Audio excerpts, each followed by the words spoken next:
Hello and welcome to Comfort Legacies with Faye Michelle. And today we have a great guest, Miss Edwina, and we're going to let her explain all of her business to us. Tell us a All little bit right. about yourself. Okay. Well, I have to go way back to tell you the real story. So All right. I was a prosecutor back in the late 90s for King County and the city of Seattle.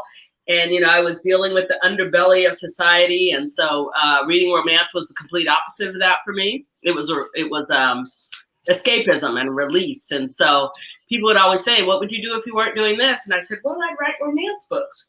So then a few years later, circumstances changed and I came home to take care of my three kids. And being a mother and having the opportunity to be home with my kids was absolutely wonderful. But I was driving everybody crazy, including my husband. So I would come home and I'd treat him like a kid. And he'd say, I'm not a kid, Edwina. And so anyway, I needed something else. So I said, every Monday, my husband took the kids to daycare and I had the whole day to myself. And so I wrote, and it just made me feel good. It was therapeutic. It was healing. So a year's worth of Mondays, I had 147 pages. And so I let my family read it. And I'll never forget what my brother said. I have three brothers, but one of my brothers said, this is great if you're writing a legal treatise. He hurt my feelings. Okay. So I had to de-lawyerize myself in my writing. And so I tinkered around with it for another year. And then I started to see the Black romances in the grocery stores. And I was like, hey, I have a Black romance. And so then that started my journey to getting it published. And so back then there were two houses that were publishing Black romances. It was Genesis Press and Arabesque with BET. So I got my first 2-book deal with Genesis Press. And I wrote Eve's Prescription and Jolie's Surrender. Excuse me.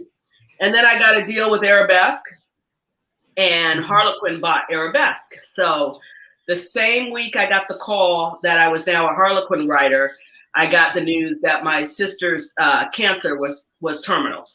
And the Lord giveth and the Lord taketh away. And so my sister was 4 years older than me. We shared a room together, and she would read me romance books to put me to sleep. So that's where my love of romance kind of started. And she was just absolutely ecstatic that I was going to be a Harlequin writer. So she passed, and the book was published 4 months after she passed. And let me grab the book. I think I have it over here. Here it is. And so, when you're published with the houses, you don't have a whole lot of input.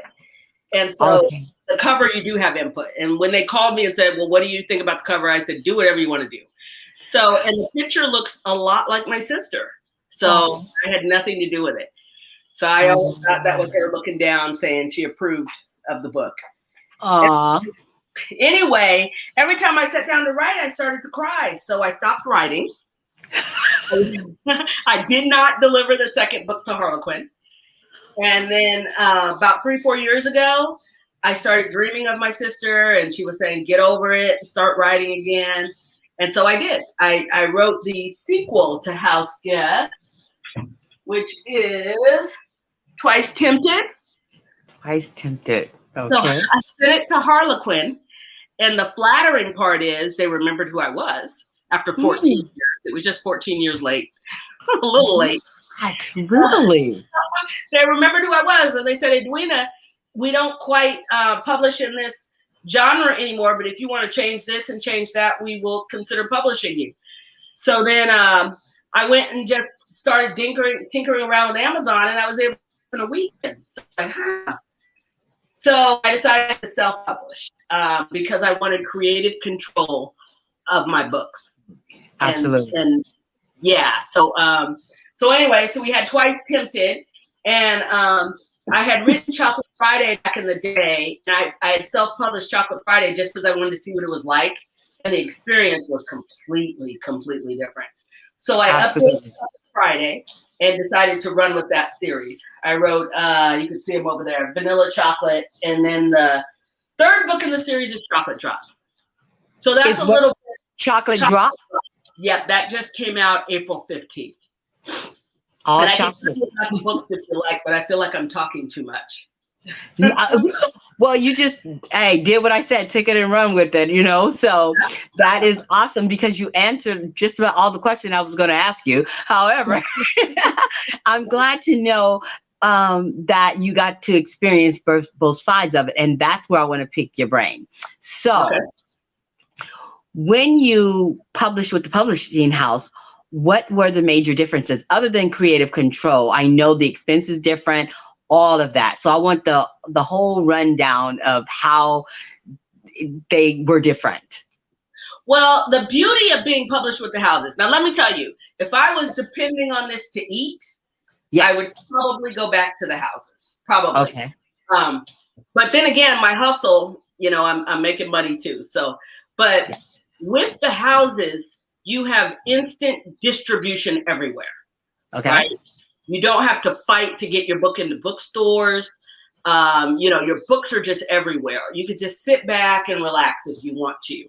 Okay.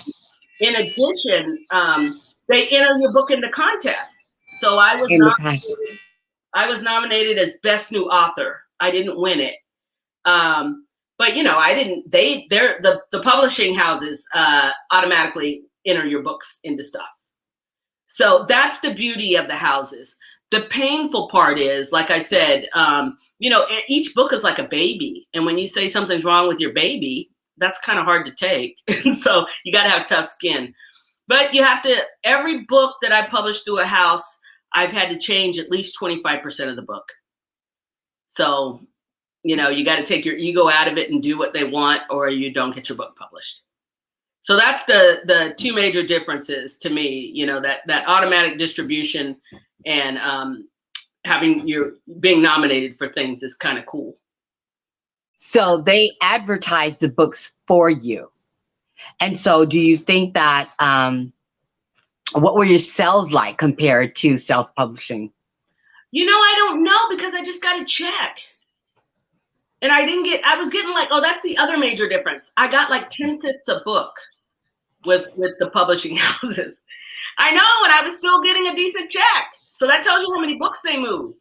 Okay, so, no, do tell. Yeah, No, you got to tell how many books is. I got to know this stuff. It was a decent amount for not having. Come on, Edwina, how much?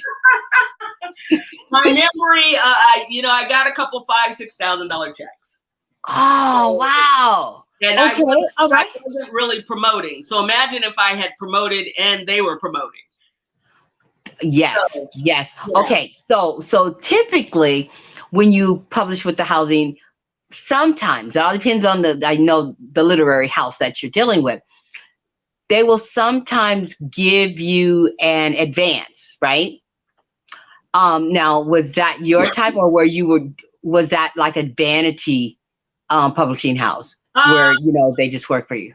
I remember getting maybe like $500 or $600 advances, not big advances. Okay, but that was an advance, because the other vanity is like you pay them to do all of the work. Did you have to pay them at all, any upfront? Oh, even when I self-published back in the day, I taught myself the software. Pages, I think was the name of it. So I did all that myself. Okay. And so then I went to the manufacturer. I just can't think of the name right now, but it was a local company in Seattle that did my book. So I delivered the material to them, and I only paid them to produce the book. Okay. So you've done several. You've done several of them. So my agent was kind enough to edit it for me back then, so I didn't have to edit or anything. And with Amazon, all I pay for is the cover art to do I paid $12 to get this picture off of one of the stock photos. And then Amazon gives you the tools to do your own cover. Right. So, yeah. Okay. I did pay, I think $200 a book just to get it edited. Oh, okay. Yes. So, and there's different types of editors. So, yeah, you're the first one that I've interviewed. You're the first author that I've interviewed that actually went through a literary house where they actually took full control. Most of them were hybrid, or they did it themselves, or they did with the printing agent or something like that. Okay, so with you pitched your book to them, they took it and did all of the work. You didn't have to do anything. You didn't even want to do your cover after they did everything. And then they distributed, they advertised for it, and then just sent you a check. Exactly. And so now tell me, why didn't you go back? I know that you said you wanted creative control, but with that being so profitable, why didn't you just go back and let them do the second book? I know you didn't want to, deal with the control. I want creative control. That's the true story. Like I said, if I was depending on it to eat, I would go with the houses. Okay. But I'm not depending on it to eat. Okay, so you said, were they waiting? You said they were waiting for your second book now, and they knew you. They made good money off you. No wonder they didn't forget you. So, yeah, if you got 5, come on, let's do the math here. If you got 10 cents a book and a $5,000 check, they made a mint Harlequin off your book. Harlequin. It was around the world. The book was around the world, and I tell you, it was a thrill going into the bookstore with my daughter and saying, "There's Mommy's book." Wow! Yeah, wow! But got over the ego of that and everything. I would still argue that I'm having more fulfillment with self-publishing. Oh, yeah. More fulfillment. And it's all me. It's me. It's not an edited version of me, Yes. And my success is me because I'm hustling. Okay, now let's talk about that. How well were your book sales? Because you've done several, but how well were your book sales after your publishing house versus your self-publishing? So keep in mind, not only was Harlequin waiting 14 years, but my readers were waiting 14 years.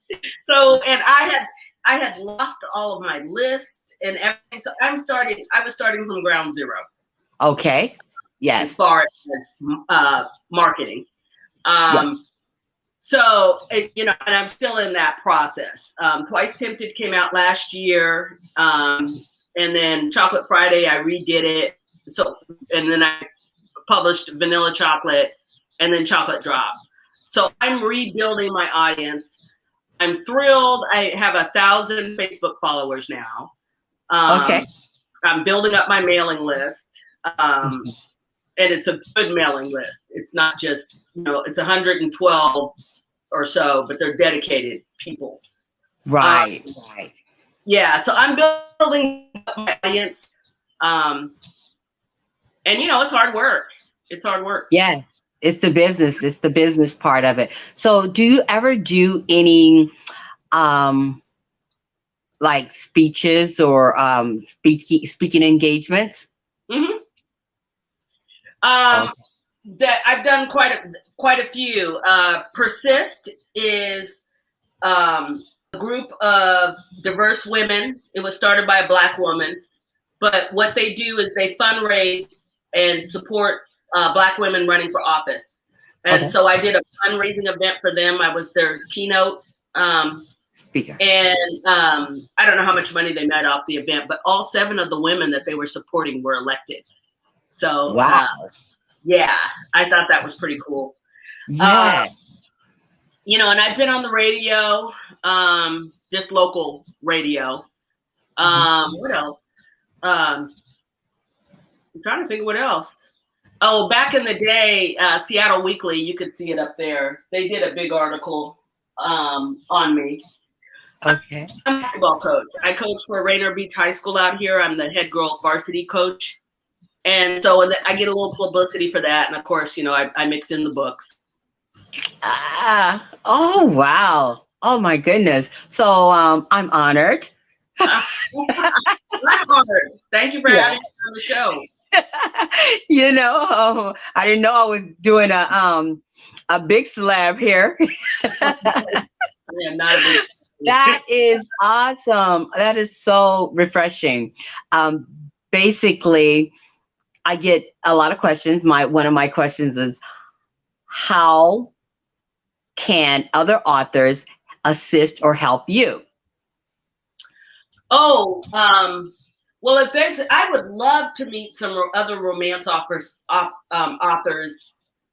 in the area that aren't white. I would love to meet some more Black romance authors. Okay. I have been working with a couple of other authors. They're white, and I like them a lot. But I would really like to work with Black authors as well. Okay. Okay. So your mailing list is predominantly focused on your readership, right then? Exactly. Okay. And I have a list of authors. Ah. Yeah. Yeah. Memoirs that are kind of, but great books, man. Knockouts. Knockout. I have a really intimate type of family relationship with all of these authors, men, women, young girls, young adults, you know. Yeah. And so I'm so excited. This is just an awesome platform to pull together. And so I'm loving it. So with you, with all of your expertise and whatnot, everybody has something to offer. And that's why I usually end up with that last question, like, what is there lacking for you? What is it that you need? And because you never know, you think that everybody has it all together or worked out, but there's so many ways to do this that there's so much room for improvement and error and all of that. So tell me a little bit about, what are your romances covering? Is it just one character for all the books? Or, because you said you cried when you were writing for your sister now, or when you were writing and it reminded you, was it something about your story that related to your sister, or it was just the picture, the cover? Just the fact that every story I had, I ran across with her, and we would plot. My sister lived in San Diego, so I would call her up and we would plot on the novel on with each other. And I would send her copies, and she would say, "Oh, Edwina, you should do this, that, and the other." Gotcha. And she was no longer. Huh? And then she was no longer there to do that with you. Every time I sat down to write, I would think about her. And then, Gotcha. Okay. Let me tell you this before I forget. I would like to offer to your the people listening to the program, my books, Chocolate Friday and Vanilla Chocolate, the first two in the Chocolate Romance series, are now audiobooks. Okay. So they sent me 50 promo codes for each book. So if anyone sends me their email and I can add them to my mailing list, I would be more than happy to send them a free audiobook. Awesome. Yes. Awesome. We are going now. Now that's something that you could pitch at the launch. That is true, if they're still available. Oh, you only have 50. That's right. But then Chocolate Drop is coming. So when Chocolate Drop drops as an audio book, I'll get another 50. So okay. So you're gonna have to reserve some for me then. For the party, for the lunch. I'll have to have something. I got 10 books. You know what I have to do? Like, okay, all right, that is cool. Do you listen to audiobooks? Because I could send the copies to you as well. No, I want my copy. Okay. But I want the autograph, but I want my copy. I want my book sitting on my shelf, like, I will send you a copy. Yes, absolutely. And we're not that far away. You can invite me down. And you were asking another great way to make money as an independent author for me is informal book signings. So I say, Faye, will you have a big book signing for me? And then you invite your friends, and they come because they're loyal to you, not because they know me. And then I show up, and I'm fairly entertaining. And then it kind of turns into a woman's time, and I sell books, and everybody's happy. There you go. Very, very successful. But I was saying, you're just in Spokane. I can come down and do a book signing once this crazy Ah, pandemic is over. I can't wait. I cannot wait. That is so awesome. Um, oh, the things that's going to take place. Yeah. The things that's going to take place. I like that. I love, love, love that. So I already know that you're going to be, we're going to do this Zoom thing and we're going to have at least 10 of those links where we can give away. And that would be awesome. And you're going to send the books. Oh, man. And you just have a wealth of knowledge. And by the way, you said you're a prosecutor for how many years? Oh, 7 years. 7 years. I Now, was back did you in the do, what did you do after prosecuting? So then I came home and took care of my kids. My husband and I Okay. had a couple of businesses. We had a restaurant, Philadelphia Favorite. We did cheesesteaks. We owned that for about 10 years. We still own Okay. we still own a barbershop, Major League Barber and Beauty in Renton out here. And now I work for DSHS. I'm the Chief of Equity, Diversity, and Inclusion, Department of Social and Health Services. Oh, okay. All right. So is that a new title? Because it's really big now. Oh The, no, I've been doing diversity work since I came back. I joined the formal workforce back in 2012, and I have been doing okay. diversity work since then. Yeah, it's really popular now. My son was working for Volunteers of America, and they decided to do. They elected him to run that department Oh, good for of him. yeah, diversity and what. The truth is stranger than fiction. That is the truth. Oh my goodness, Edwina, this has been so wonderful. I'm so happy to have met you. I Me as well. love this. This is awesome. So, yeah, we're going to be doing a lot together, whether you want me you to tell know it or not. you want me to tell you about the chocolate romance series real quickly, and then Tell where? me. Okay, Yes, so ma'am. Chocolate Friday. So my readership wanted more sex scenes, and you know what the house is? Everything's a formula. Everybody can see my shirt. Oh, I love it. Thank you. With the houses, everything is a formula, and you get to do 2.5 seconds back when I was doing it. So Chocolate Friday is a repressed English teacher. She teaches at UW, University of Washington, and her friends get her to go to Chocolate Friday, which is an all-male review where the men are all chocolate. And so Okay. she has an experience with one of the dancers, and then he ends up in her class. And so Oh, wow. Okay. All right. a moment's indiscretion. That is awesome. Okay. Well, okay. Along those lines, what do they do about book titles? Do you know anything? I mean, are you restricted in some kind of way? Well, they change your book titles if they don't like them. Ease Prescription, my very first book, they left alone, but they didn't like the title of the second one. So Jolie Surrender is Genesis Press, I think, picked that title. Oh, I mean, okay. if you want your book, and until you're an author that has a lot of clout, like I'm sure Beverly Jenkins now has a lot of say about what goes out. But if you don't have clout or been in the have a long history of book sales behind you, you know, you kind of have to do what they say or figure Yeah. out another way to publish your book. So did they how long did it take them to approve you? Because when you submitted your books, your manuscript, how Mm-hmm. long was that process? Oh, it was long. It was long. So the first book I submitted Yeah. it to the two houses. Genesis Press took 6 months to answer me, and they accepted the book. And then it took them another year to get the book out. And during that process, Arabesque said, "We want your book." And I said, "Well, you're too late. Genesis Press already has it."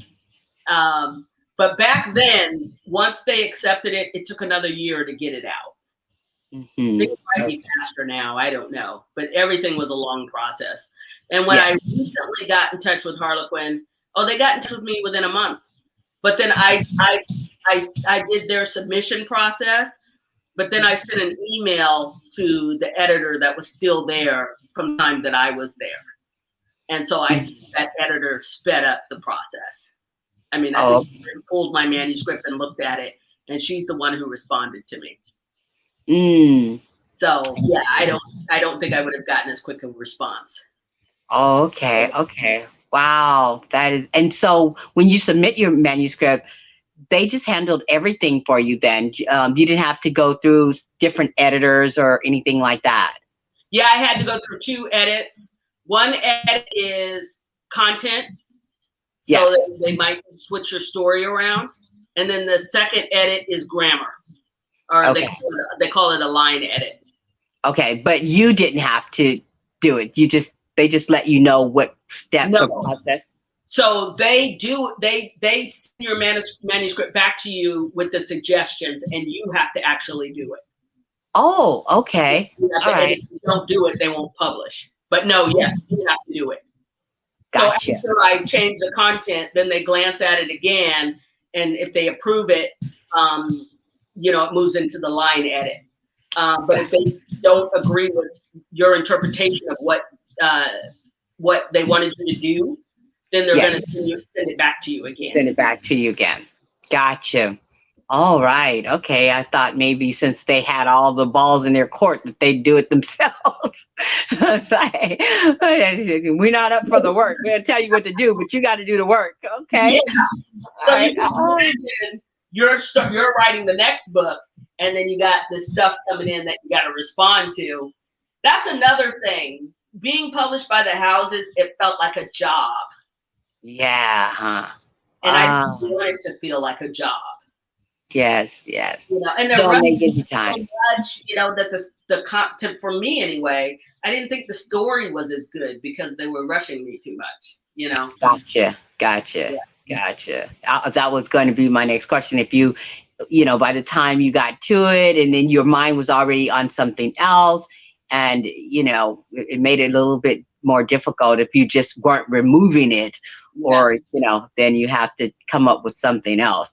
Yeah. And that, to me, I would end up nearly rewriting the book. You have to rewrite something, and it's like, oh well, did it match? Yeah, that's kind of difficult for me. Yeah, sometimes it feels like it. Yeah. Oh, wow. This has been such a pleasure. Now, how many kids you say you have? I have 3. They're grown now. Mm-hmm. I have Okay. a beautiful granddaughter that I just heard outside my door. She's 2. Oh, is she too? Okay. Well, she needs my green banana books. Oh yeah, Gotta have that green banana. But let Yeah. me do my second book really quick. Vanilla Sure. Chocolate. Black women can fall in love with anybody. So in the Vanilla Chocolate, black woman falls in love with a white boy. And then in Chocolate Drop, she's a dark skinned woman, and her family, her nickname is Chocolate Drop. But she falls in love with a Samoan gentleman. And it's love in the time of Corona. So the Chocolate Drop is a doctor in the emergency room, and the hero, his name is Gian. He's head of pathology, so he runs the morgue. And it's in the time of Corona. Wow. You just wrote that one you just wrote. Mm-hmm. And so, now what does she do? What does she do? She heads up the emergency room department. She heads to the hip. Okay. All right. And it is during Corona. Well, because they were essential workers, I guess they could have a one-on-one relationship. So thank you so much for being on Comfort Legacies. We enjoyed having you so much, and we're gonna have you back so we can cover some more of those books. All right, Edwina? Fantastic. Okay. All right.